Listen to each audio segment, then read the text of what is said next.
50대 후반, 평생 가족만을 위해 살아온 한 여자. 남편의 배신을 목격한 그날 밤, 그녀는 20년 만에 처음으로 다른 남자의 손을 잡았습니다. 하지만 그녀가 미처 몰랐던 것이 있었습니다. 남편 역시 같은 밤하늘 아래에서 다른 여자를 안고 있었다는 사실을. 그리고 이 두 사람이 다시 마주 앉게 되는 날, 그들의 입에서 나온 말은 당신도 그랬구나. 오늘 여러분께 들려드릴 이야기는 황혼의 나이에 찾아온 위험하고도 절절한 사랑, 그리고 그 끝에 맞이한 예상치 못한 진실에 관한 이야기입니다. 영상 시청 전에 구독과 좋아요 버튼을 눌러주시면 더 좋은 이야기로 찾아뵙겠습니다. 그럼 지금부터 시작하겠습니다. 30해의 결혼 생활. 정희는 올해로 58. 남편 민호와 결혼한 지 30해가 넘었습니다. 그녀의 삶은 언제나 누군가를 위한 것이었습니다. 아침 6시면 어김없이 일어나 가족의 아침을 차렸고 직장에 다니면서도 집안일은 단 하루도 거르지 않았습니다. 아이들이 어릴 땐 학교 준비물을 챙기고 남편의 회식이 있는 날이면 늦은 밤까지 기다렸습니다. 명절이면 시댁일을 도맡아 했고 자신의 생일조차 제대로 챙긴 적이 없었습니다. 괜찮아. 나는 이런 삶이 좋아. 정희는 스스로에게 그렇게 말하며 살아왔습니다. 남편이 열심히 일하는 모습을 보며 아이들이 건강하게 자라는 모습을 보며 그것만으로도 충분하다고 생각했습니다. 하지만 어느 순간부터였을까요? 남편 민호의 눈빛이 예전 같지 않다는 걸 느끼기 시작했습니다. 여보, 오늘 저녁은? 나 회식 있어. 늦을 거야. 같은 대화가 일주일에 서너 번씩 반복되었습니다. 휴대폰을 볼 때면 화면을 살짝 가리는 습관도 생겼고 주말에도 갑자기 회사에 나가야 한다며 서둘러 나가는 날이 잦아졌습니다. 정희는 의심하고 싶지 않았습니다. 30해를 함께 산 사람인데 설마 하는 마음이 컸습니다. 그날은 평범한 목요일 오후였습니다. 정희는 회사에서 조퇴를 하고 집으로 돌아가는 길이었습니다. 버스를 기다리다가 문득 민호가 자주 가는 카페가 눈에 들어왔습니다. 혹시 커피라도 사다 줄까? 그런 소소한 마음으로 카페 안을 들여다본 순간 정희의 발이 그 자리에 얼어붙었습니다. 창가 자리에 앉은 남편 민호. 그의 맞은편에는 젊은 여자가 앉아 있었습니다. 하지만 충격적인 건 그게 아니었습니다. 민호는 그 여자의 손을 잡고 있었고 그의 얼굴에는 정희가 본 적 없는 표정이 있었습니다. 부드럽고 다정하고 마치 소년처럼 수줍은 미소. 정희에게는 수년 동안 보여주지 않았던 그 표정을. 정희는 그 자리에서 도망치듯 돌아섰습니다. 눈물도 나오지 않았습니다. 그저 머릿속이 하얗게 비는 것 같았습니다. 집으로 돌아온 정희는 소파에 주저앉았습니다. 온몸에 힘이 빠져나가는 것 같았습니다.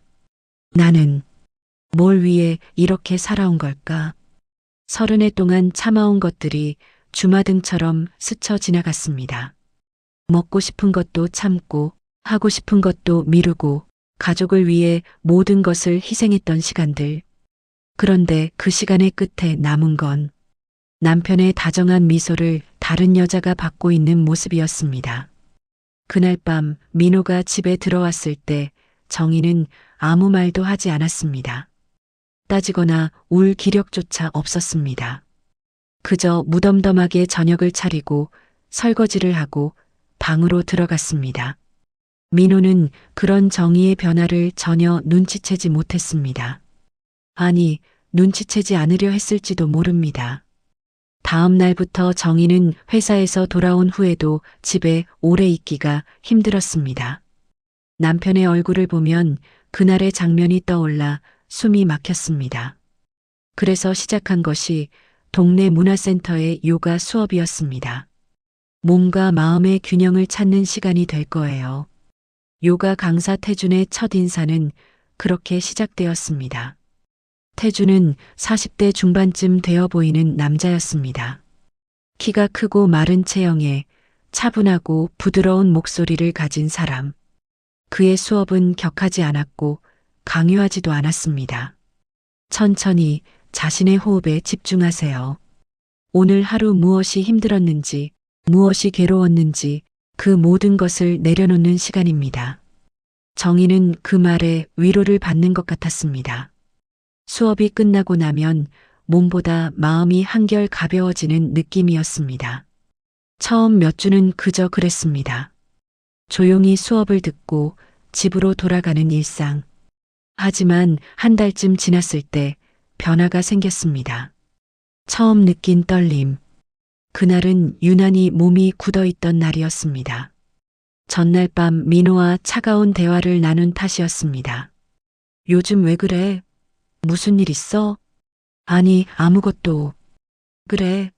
그럼 됐고, 나 주말에 골프 약속 있어.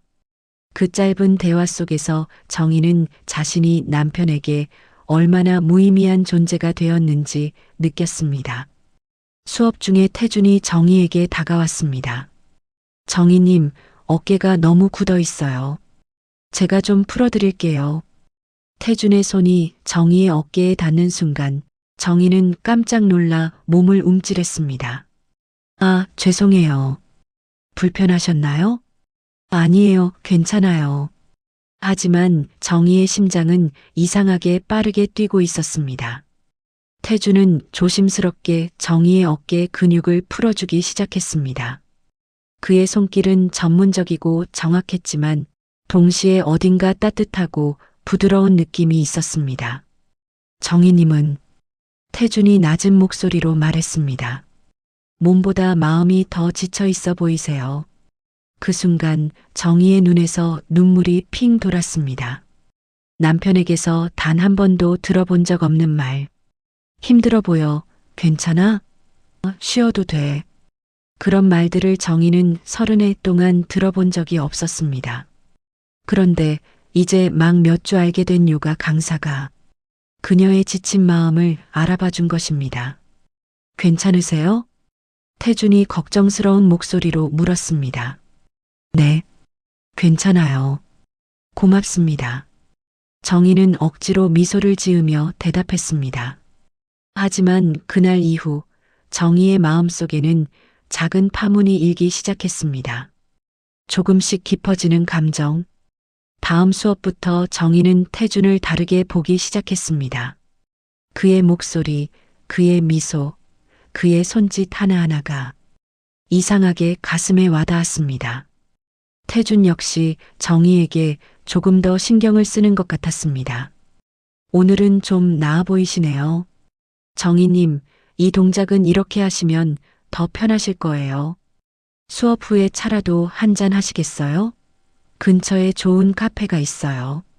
처음엔 정중히 거절했습니다. 하지만 어느 날 정희는 고개를 끄덕이고 말았습니다. 카페에서의 대화는 편안했습니다. 태주는 정희의 이야기를 진심으로 들어주었습니다. 가족을 위해 사는 것도 중요하지만 정희님 자신을 위한 시간도 필요해요. 정희님은 충분히 그럴 자격이 있는 분이에요. 그 말에 정희는 또 눈물이 날 것 같았습니다. 집으로 돌아가는 길, 정희는 자신의 마음이 위험한 방향으로 흘러가고 있다는 걸 알았습니다. 하지만 멈출 수가 없었습니다. 아니, 멈추고 싶지 않았습니다. 너무 오랜 시간 동안 억눌러왔던 감정들이 마치 봄날의 새싹처럼 고개를 들기 시작한 것입니다. 그리고 그날 밤 집에 돌아온 정희는 거울 앞에 선 자신의 모습을 오랫동안 바라보았습니다. 나는 언제부터 이렇게 늙어버린 걸까? 하지만 동시에 이런 생각도 들었습니다. 아직 늦지 않았을까? 나도 여자로서 한 번쯤은 나를 위해 살아봐도 되지 않을까? 그렇게 정희의 마음속에서는 이성과 감정의 줄다리기가 시작되었습니다. 남겨진 두 사람. 어느 금요일 저녁 요가 수업이 끝났습니다. 다른 수강생들은 모두 집으로 돌아갔지만 정희는 자세가 익숙하지 않다는 이유로 조금 더 남아 있었습니다. 사실 그것은 핑계였습니다. 집에 가기 싫었고 태준과 조금이라도 더 함께 있고 싶었던 것입니다. 정희님, 이 동작이 어려우셨죠? 태준이 매트 위에 앉은 정희 옆에 무릎을 꿇고 앉았습니다. 네, 자꾸 틀어지는 것 같아요. 제가 도와드릴게요. 허리를 조금만 더 펴시고. 태준의 손이 정희의 등을 따라 천천히 올라갔습니다. 척추를 따라, 허리를 따라, 어깨를 따라. 정희는 숨을 제대로 쉴 수가 없었습니다. 그의 손길이 닿는 곳마다 전기가 흐르는 것 같았습니다. 호흡이 불안정하시네요. 천천히 숨을 쉬세요. 태준의 목소리가 귓가에서 속삭이듯 들렸습니다. 정희는 눈을 감았습니다. 얼마나 오랜만인지 모를 이 떨림. 20살의 자신도 느껴보지 못한 이 감정. 정희님, 태준의 목소리가 평소와 달랐습니다. 조금 더 낮고 조금 더 떨리는 목소리. 정희가 눈을 뜨자 태준의 얼굴이 너무 가까이 있었습니다. 그의 눈빛에는 더 이상 강사의 친절만 있는 것이 아니었습니다. 당신이 힘들어 보일 때마다 제가 어떻게 해야 할지 모르겠어요. 태준의 고백이었습니다. 저도요. 정희의 목소리도 떨렸습니다. 저도 이런 마음이 이상한 건지 잘못된 건지 그런 것도 모르겠어요. 두 사람 사이의 공간이 점점 좁아졌습니다. 태준의 손이 정희의 뺨을 향해 천천히 올라갔습니다. 그 순간 정희는 자신이 얼마나 이런 손길을 갈망했는지 깨달았습니다. 누군가의 따뜻한 시선, 누군가의 진심 어린 관심, 누군가의 떨리는 손길. 태준의 손끝이 정희의 뺨에 닿았습니다. 그리고 그 손은 천천히 턱선을 따라 내려왔습니다. 입술이 닿을 듯 말 듯한 거리. 두 사람의 숨소리만 요가원 안에 울려 퍼졌습니다. 하지만 그 순간 정희는 뒤로 물러났습니다. 안 돼요. 저는 기혼자예요. 알아요. 저도 알아요. 태준이 손을 거두며 말했습니다. 하지만 정희님, 당신의 결혼은 당신을 행복하게 하고 있나요? 그 질문에 정희는 대답할 수 없었습니다.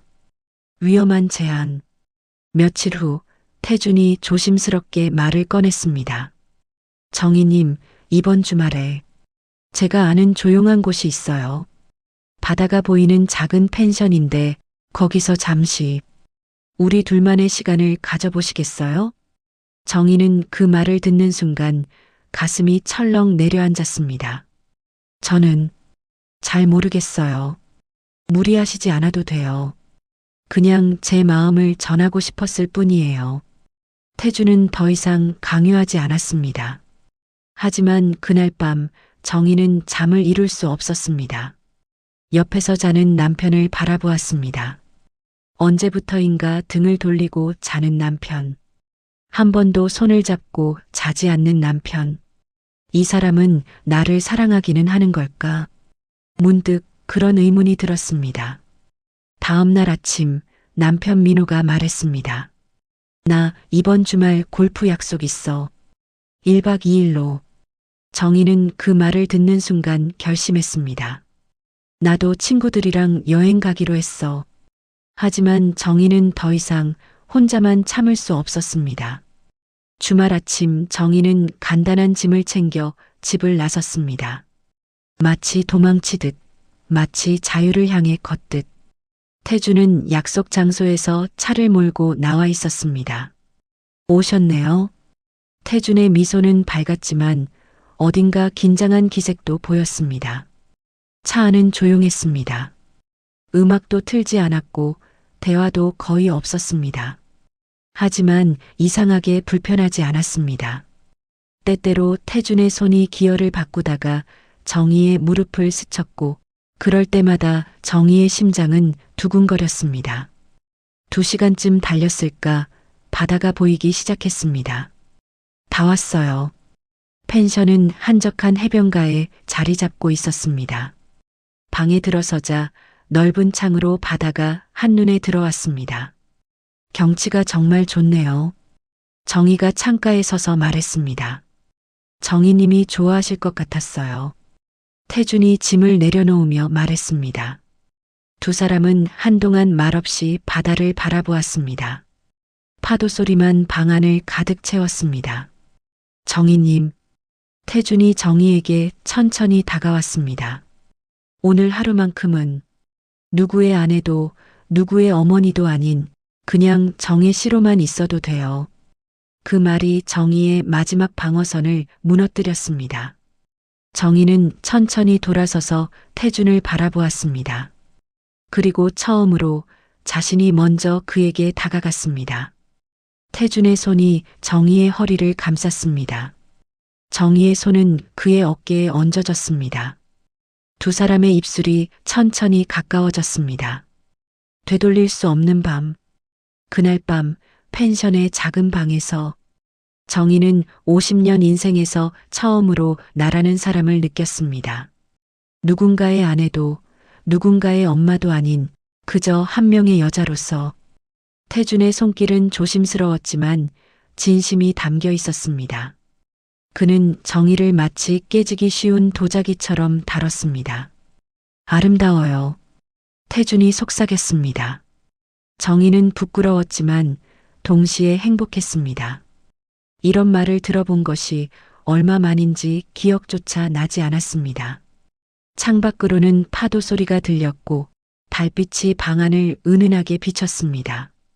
그 밤 정희는 자신이 얼마나 외로웠는지, 얼마나 사랑받고 싶었는지 깨달았습니다. 그리고 동시에 이것이 얼마나 위험한 일인지도 알았습니다. 하지만 적어도 그 순간만큼은 모든 것을 잊고 싶었습니다. 다음 날 아침 정희는 태준의 품에 안긴 채 눈을 떴습니다. 아침 햇살이 창으로 쏟아져 들어왔습니다. 태준은 아직 잠들어 있었습니다. 정희는 그의 얼굴을 조용히 바라보았습니다. 이 사람과 함께라면 새로운 삶을 시작할 수 있을까? 하지만 곧 현실이 밀려왔습니다. 남편, 아이들, 가정, 50년을 살아온 삶, 그 모든 것을 내려놓을 수 있을까? 정희는 알 수 없었습니다. 다만 한 가지는 확실했습니다. 이제 예전의 자신으로는 돌아갈 수 없다는 것. 한편 민호는 수익금을 확인하려고 수진에게 연락했습니다. 하지만 수진의 전화는 꺼져 있었습니다. 이상하네. 왜 전화를 안 받지? 민호는 불안한 마음에 회사로 수진을 찾아갔습니다. 수진 씨요? 아, 그분 사표 내고 나가셨는데요. 동료의 말에 민호는 얼어붙었습니다.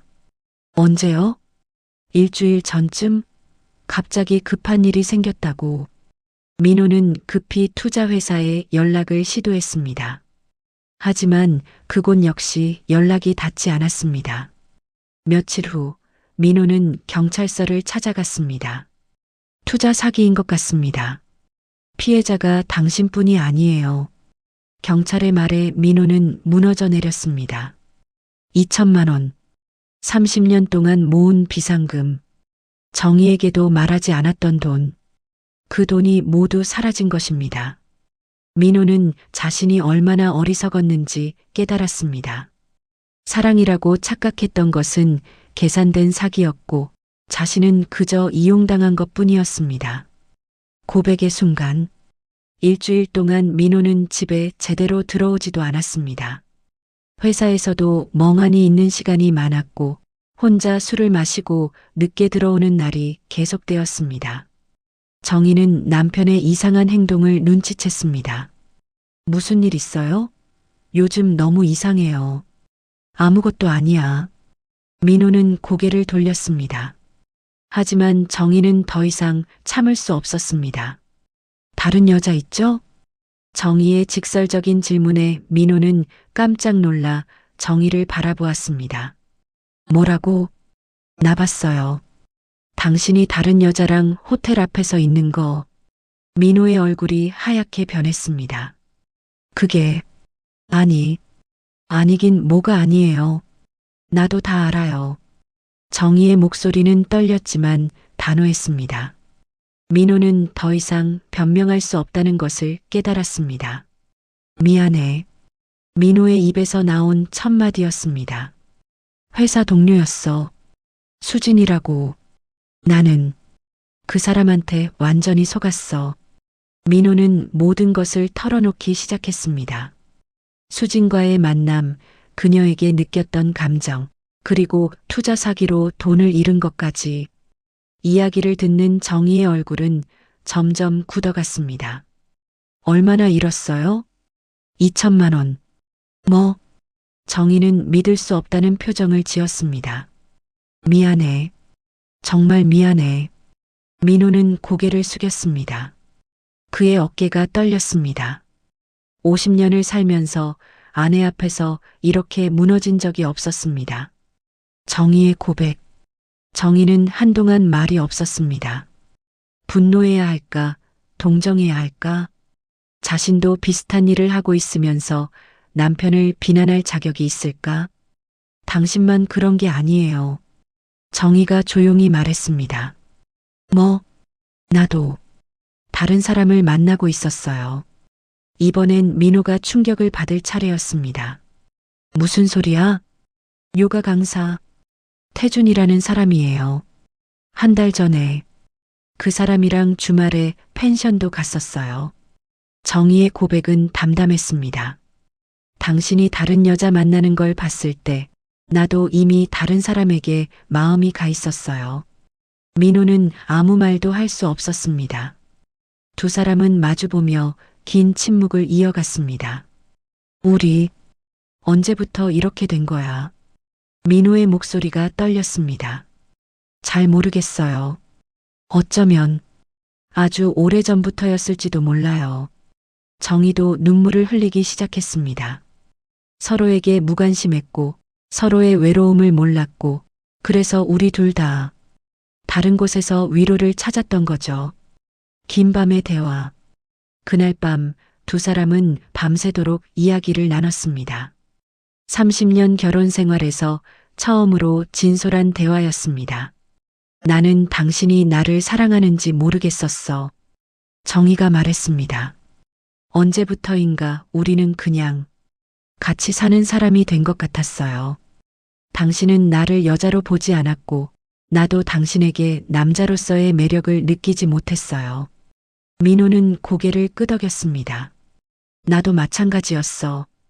당신은 늘 집안일과 아이들에게만 신경 쓰고 나는 일에만 매달렸지. 언제부터인가 우리 사이의 대화가 사라졌어. 맞아요. 우리는 부부가 아니라 그냥 룸메이트였던 거죠. 정희의 말에 민호는 쓴웃음을 지었습니다. 그래서 나는 수진에게서 특별한 사람이 된 것 같은 느낌을 받았어. 그 사람은 내 이야기를 들어줬고 나를 인정해줬고 나를 특별하게 봐줬어. 태준도 그랬어요. 그 사람은 내가 힘들다는 걸 알아줬어요. 당신이 수년 동안 해주지 않았던 위로를 그 사람은 해줬어요. 두 사람은 서로의 외로움을 이해하기 시작했습니다. 우리 어떻게 해야 할까? 민호가 물었습니다. 잘 모르겠어요. 정희도 확신이 없었습니다. 이혼해야 할까? 아니면 다시 시작해볼까? 며칠 후 정희는 태준을 만났습니다. 태준 씨. 정희의 표정을 본 태준은 이미 눈치챘습니다. 알아요. 무슨 말을 하려는지. 미안해요. 정희의 눈에 눈물이 맺혔습니다. 미안할 것 없어요. 태준이 쓸쓸히 웃었습니다. 저도 알았어요. 우리가 계속될 수 없다는 거. 당신 덕분에 나는 내가 얼마나 외로웠는지 알게 됐어요. 그리고 나도 사랑받을 자격이 있다는 걸 깨달았어요. 그것만으로도 충분해요. 태준이 정희의 손을 잡았습니다. 행복하세요, 정희 씨. 어떤 선택을 하시든. 고마워요. 정말 고마웠어요. 두 사람은 마지막으로 포옹했습니다. 그리고 그것이 그들의 마지막이었습니다. 민호와 정희는 상담을 받기로 결정했습니다. 부부 상담사는 두 사람의 이야기를 들은 후 말했습니다. 두 분 모두 상처받았고 두 분 모두 실수를 했어요. 하지만 중요한 건 두 분 모두 아직 이 관계를 포기하지 않았다는 거예요. 상담은 쉽지 않았습니다. 때로는 서로를 비난하기도 했고 과거의 상처를 들추며 싸우기도 했습니다. 하지만 시간이 지나면서 두 사람은 조금씩 변해갔습니다. 당신이 그렇게 외로웠는지 몰랐어. 민호가 정희의 손을 잡으며 말했습니다. 나도 당신이 나한테 인정받고 싶어 했는지 몰랐어요. 정희도 민호의 손을 꽉 잡았습니다. 작은 변화들. 민호는 퇴근 후 집에 일찍 들어오기 시작했습니다. 오늘 저녁 뭐 먹고 싶어? 예전에는 하지 않던 질문이었습니다. 정희도 변했습니다. 민호가 힘들어 보일 때 이제는 물어봤습니다. 무슨 일 있어요? 힘들어 보여요. 두 사람은 일주일에 한 번씩 데이트를 하기로 약속했습니다. 젊은 시절처럼 손을 잡고 영화를 보러 가기도 하고 맛있는 음식을 먹으러 가기도 했습니다. 이렇게 둘이 나온 게 얼마만이지? 민호가 웃으며 물었습니다. 한 10년은 된 것 같아요. 정희도 웃으며 대답했습니다. 두 사람의 대화는 점점 많아졌습니다. 예전에는 무슨 말을 해야 할지 몰랐다면 이제는 할 말이 너무 많았습니다. 오늘 회사에서 이런 일이 있었어. 나는 오늘 친구를 만났는데 사소한 일상을 나누는 것. 그것이 두 사람을 다시 가깝게 만들었습니다. 어느 날 저녁 두 사람은 성인이 된 자녀들을 집으로 불렀습니다. 무슨 일이에요? 딸이 걱정스러운 표정으로 물었습니다. 너희들한테 할 말이 있어. 민호가 심각한 표정으로 말했습니다. 아이들은 긴장했습니다. 설마 이혼하려는 건 아닐까? 하지만 민호의 다음 말은 예상과 달랐습니다. 우리가 한동안 많이 힘들었어. 사실 헤어질 뻔하기도 했다. 뭐? 아들이 놀란 표정을 지었습니다. 하지만 우리는 다시 시작하기로 했다. 이번엔 제대로 된 부부로. 정희가 덧붙였습니다. 그래서 너희들한테 미안하다고 말하고 싶었어. 엄마 아빠가 좋은 모습만 보여주지 못해서. 아이들은 잠시 당황했지만 곧 미소를 지었습니다. 괜찮아요. 그냥 두 분이 행복하면 돼요. 딸이 엄마 손을 잡으며 말했습니다. 그날 저녁 가족 넷은 오랜만에 따뜻한 저녁을 함께 했습니다. 1년이 지났습니다. 민호와 정희의 관계는 완전히 달라져 있었습니다. 여전히 완벽하지는 않았습니다. 때로는 다투기도 했고 오해가 생기기도 했습니다. 하지만 예전과 다른 점이 있었습니다. 이제는 서로에게 솔직했습니다. 오늘 회사에서 화가 났어. 왜? 무슨 일 있었어? 오늘 나 좀 외로웠어. 그래. 이리 와. 안아줄게. 작은 감정들을 숨기지 않고 표현했습니다. 그리고 그것이 두 사람을 더욱 단단하게 만들었습니다. 어느 주말 아침 정희가 커피를 타서 민호에게 건넸습니다. 고마워. 민호가 정희의 손을 잡으며 말했습니다. 뭐가? 다시 시작해줘서. 정희는 미소 지으며 민호의 어깨에 머리를 기댔습니다. 나도 고마워요. 창밖으로 따뜻한 햇살이 쏟아져 들어왔습니다. 정희는 가끔 태준을 생각했습니다. 그가 어떻게 지내고 있을까?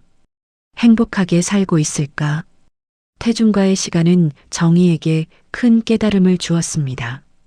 자신도 사랑받을 자격이 있다는 것, 자신도 행복해도 된다는 것. 하지만 동시에 깨달았습니다.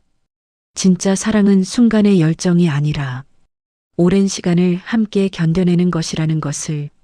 민호 역시 수진을 생각할 때가 있었습니다. 그녀에게 속았던 자신이 한심하게 느껴질 때도 있었지만 그 경험이 없었다면 정의의 소중함을 몰랐을 거라고 생각했습니다. 두 사람은 이제 알았습니다. 완벽한 사랑이란 없다는 것을, 완벽한 부부도 없다는 것을. 하지만 서로를 이해하려 노력하고 서로의 외로움을 채워주려 애쓰고 서로에게 솔직한 관계. 그것이 진짜 사랑이라는 것을 황혼의 나이에 다시 찾은 사랑. 그것은 젊은 시절의 뜨거운 열정은 아니었지만 훨씬 깊고 훨씬 단단하고 훨씬 진실한 사랑이었습니다. 여러분, 오늘 이야기 어떠셨나요?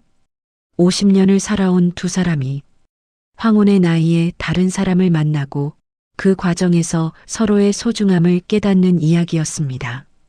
이 이야기는 우리에게 여러 가지를 생각하게 합니다.